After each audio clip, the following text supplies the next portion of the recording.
ఇప్పుడున్న స్పేస్ టెక్నాలజీతో 18,000 సంవత్సరాలు శూన్యంలో నిరంతరం ప్రయాణం చేస్తూ అదే స్పేస్ షిప్ లో కొన్ని తరాలు నశిస్తూ కొత్త తరాలు పుట్టుకొస్తూ చేస్తున్న ప్రయాణంలో చివరికి ఆల్ఫా సెంచురీ నక్షత్రాన్ని చేరుకోగానే ఎన్నో తరాల ఆశయం నెరవేరుతుంది. వాళ్ళకి కొత్త భూమి దొరుకుతుంది. కానీ అప్పటికి మనిషిలో ఎన్నో మార్పులు వస్తాయి. ఒక కొత్త మానవ జాతి ఆ నేలపై అడుగు పెడుతుంది. కానీ ఇదంతా నిజంగా జరగాలి అంటే ఆల్ఫా సెంచురీ నక్షత్రాలనేవి పూర్తిగా మానవ నివాసానికి అనుకూలంగా ఉంటుందా లేదా అనేది పరీక్షించుకోవాలి. అంటే ఏ గ్రహం మీదైనా మనిషికి కొన్ని ఇబ్బందులు తప్పకుండా ఉంటాయి. అలాగే ఆల్ఫా సెంచురీ దగ్గర మనిషికి ఎదురయ్యే ప్రమాదాలు కూడా కొన్ని ఉన్నాయి. అండ్ అంత ఈజీగా మనిషి ఆ గ్రహం మీద ల్యాండ్ అవ్వలేడు. అక్కడ ల్యాండ్ అవ్వాలి అంటే మనిషి ఆ గ్రహాన్ని అందులో ఉండే ప్రమాదాలను ఎదుర్కోవాలి. అంటే ముందుగా ఆ నక్షత్రాల గురించి మనం తెలుసుకోవాలి. నిజానికి ఆల్ఫా సెంచురీ అనేది 3 నక్షత్రాల సముదాయం. అంటే ఒకే దగ్గర 3 నక్షత్రాలుంటాయి. అందుకే దీన్ని ట్రిపుల్ స్టార్ సిస్టమ్ అంటారు. అయితే అందులో మొదటిది ఆల్ఫా సెంచురీ ఏ, రెండవది ఆల్ఫా సెంచురీ బి. ఈ రెండు కూడా బైనరీ స్టార్స్ లాగా ఒకదాని చుట్టూ ఒకటి తిరుగుతూ ఉంటాయి. కాకపోతే వీటి మధ్య దూరం మాత్రం మన సూర్యుడికి ప్లూటోకి మధ్య ఎంత దూరం ఉంటుందో అంత దూరంలో ఉంటాయి. అయితే ఈ 2 నక్షత్రాల పక్కన ఉండేదే ప్రాక్సిమా సెంచురీ నక్షత్రం.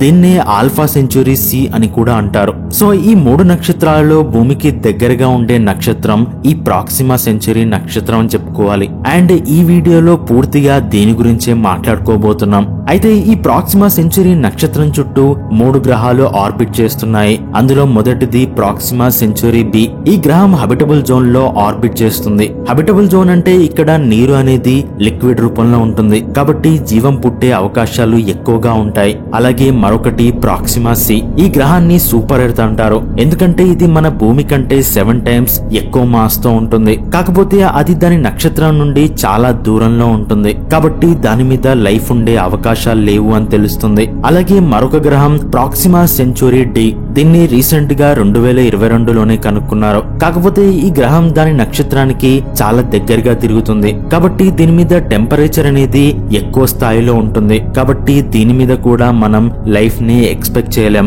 సో ఇక మనకు మిగిలింది ప్రాక్సిమా సెంచురీ బి గ్రహం మాత్రమే. అయితే ఇక్కడ ఒక ఇంట్రెస్టింగ్ విషయం ఏంటంటే అవతార్ అనే మూవీలో చూపించే పాండోరా అనే గ్రహం ఆల్ఫా సెంచురీ సిస్టమ్ లోనే ఉన్నట్టుగా చూపిస్తారు. కానీ నిజానికి అక్కడ పాండోరా అనే గ్రహమే లేదు. కానీ వాళ్ళు చూపించే పాండోరా అనేది ప్రాక్సిమా బి గ్రహాల చుట్టూ తిరుగుతున్న ఒక ఉపగ్రహంలా చూపిస్తారు. అంటే ప్రాక్సిమా సెంచురీ ప్లానెట్ చుట్టూ తిరిగే ఒక మూన్ లో నావీలు అనే గ్రహాంతరవాసులు ఉన్నట్టుగా చూపిస్తారు. అయితే ప్రాక్సిమా బి గ్రహం చుట్టూ నిజంగా ఉపగ్రహాలు ఉన్నాయా లేదా అనేది ఇప్పటికీ మనం కనుక్కోలేదు. అండ్ మూవీలోని కొన్ని విజువల్స్ లో పాండోరా అనేది ఒక ఉపగ్రహం అని మనకు ఈజీగా అర్థమవుతుంది. సో ఇప్పుడు ప్రాక్సిమా బి గ్రహం విషయానికి వస్తే మన సూర్యుడి పక్కనే ఒక నక్షత్రం, ఒక గ్రహం హబిటబుల్ జోన్ లో ఉండడం అనేది నిజంగా మనుషులు చేసుకున్న అదృష్టం అని చెప్పుకోవచ్చు.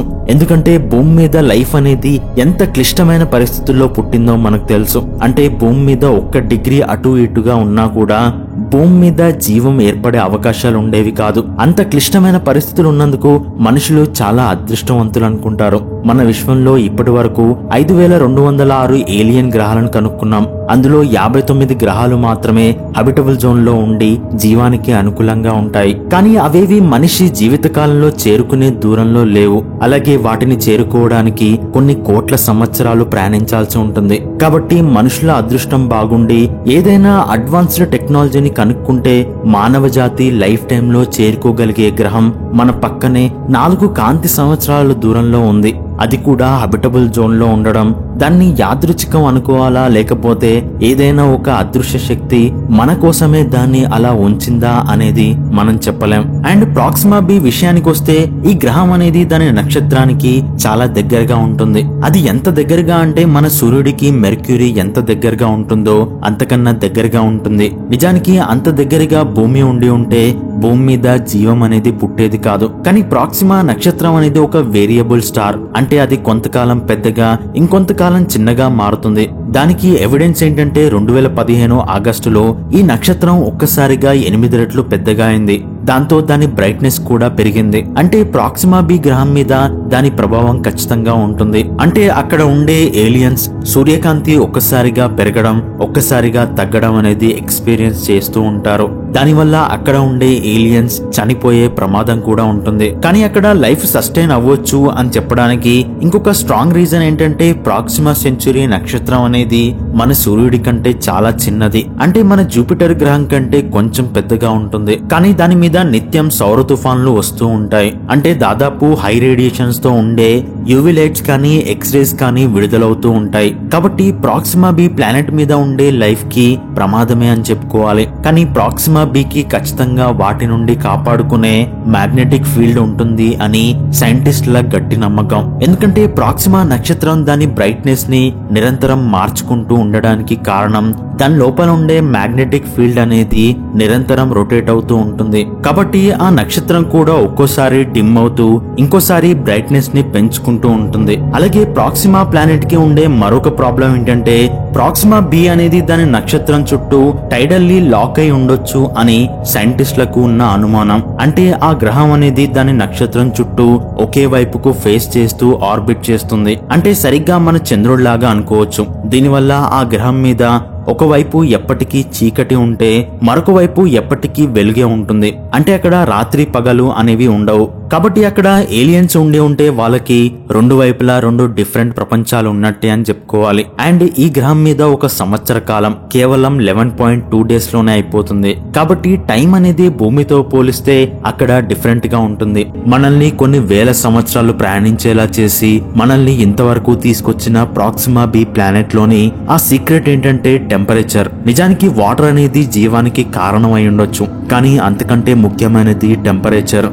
ఇక్కడ టెంపరేచర్ అనేది 30 డిగ్రీస్ మాత్రమే ఉంటుంది. అంటే వాటర్ అనేది ఇక్కడ లిక్విడ్ రూపంలో ఉంటుంది. అదొక్కటి చాలు మనకు ఆ ప్లానెట్ మీద నివసించొచ్చు అని హోప్ ని క్రియేట్ చేయడానికి. ఎందుకంటే విశ్వంలో నీరు అనేది ప్రతి చోట ఉంటుంది. నాసా ఎస్టిమేషన్ ప్రకారం H2O అనేది అంతరిక్షంలో ప్రతి చోట ఉంటుంది. అంటే విశ్వంలో అందమైన ఆబ్జెక్ట్స్ గా చెప్పుకునే నెబులాల దగ్గర నుండి అద్భుతమైన యురేనస్, నెప్ట్యూన్ లాంటి గ్రహాలలో కూడా నీరు ఉంది. కానీ అదంతా మంచు రూపంలో గడ్డకట్టుకొని పోయింది.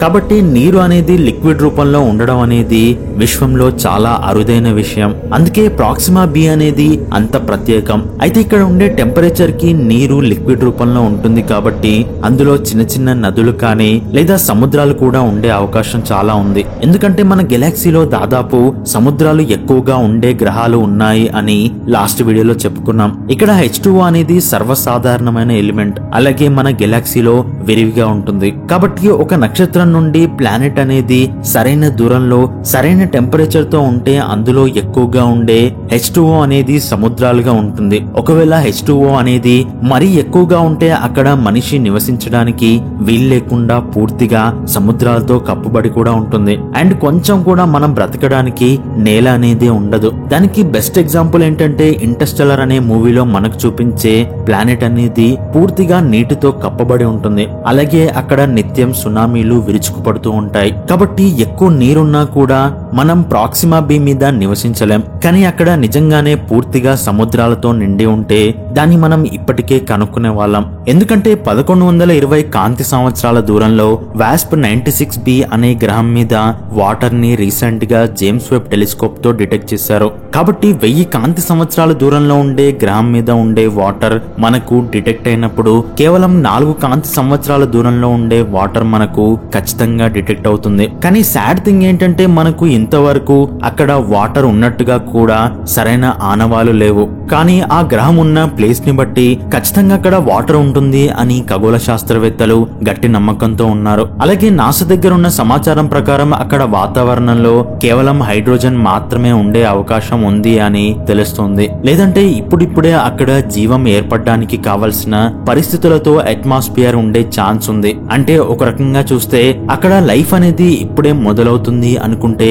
ఖచ్చితంగా ఆ లైఫ్ అనేది ఇప్పటికే డెవలప్ అయి ఉండాలి. ఎందుకంటే మనం ఆ గ్రహాన్ని అంతరిక్షంలో చూస్తున్నాము అంటే మనం గతంలోకి చూస్తున్నాం అని అర్థం. అంటే 4 కాంతి సంవత్సరాల క్రితం అక్కడ లైఫ్ మొదలై ఉంటే ప్రజెంట్ టైం లైన్ లో అక్కడ కొన్ని వేల సంవత్సరాలు గడిచిపోయి ఉంటాయి. దాన్ని బట్టి చూస్తే అక్కడ మనలాంటి అడ్వాన్స్డ్ ఏలియన్స్ కూడా రెడీ అయి ఉండొచ్చు. ఒకవేళ మనం ఇక్కడ నుండి ప్రయాణించి అక్కడికి వెళ్ళడానికి 18,000 సంవత్సరాలు పడుతుంది అని అనుకుంటే మనం అక్కడ ల్యాండ్ అయ్యే లోపు ఆ గ్రహంలోని ఏలియన్స్ దాన్ని పూర్తిగా ఆక్రమించుకొని వాళ్ళ గ్రహంలోకి ప్రవేశించడానికి అనుమతి ఇవ్వకపోవచ్చు, లేదంటే ఏదైనా ఆస్ట్రాయిడ్స్ ఢీకొని అక్కడ జీవం నాశనమై కూడా ఉండొచ్చు. సో అంతరిక్షంలో ఉండే గ్రహాలకు ప్రయాణించడం అంటే ఎడారిలో దూరంగా ఉండే ఎండమావుల దగ్గరికి ప్రయాణించడం లాంటిదే అవుతుంది.